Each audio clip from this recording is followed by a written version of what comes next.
آخری چیز ہے.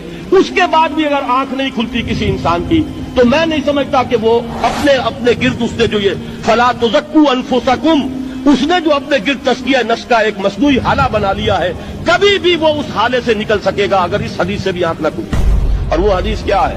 اللہ نے حکم دیا حضرت جبرائیل کو فلاں فلاں بستیوں کو الٹ دو اس کے رہنے والوں سمیت، کہ حضرت جبرائیل عرض کرتے ہیں کہ اللہ فلاں بستی کو الٹ دوں، اس میں تو تیرا فلاں بندہ بھی ہے جس نے پلک جھپکنے جتنی دیر بھی معصیت میں بسر نہیں کی.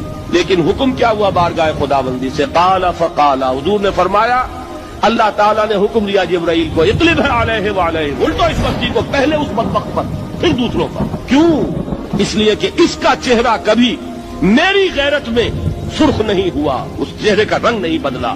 بے غیرت انسان، بدیاں پھیلتی رہیں، میرے دین کو روندا جاتا رہا، میری شریعت کی دھجیاں بگڑتی رہیں. یہ میدان میں نہیں آیا، اس کا خون نہیں کھولا کبھی.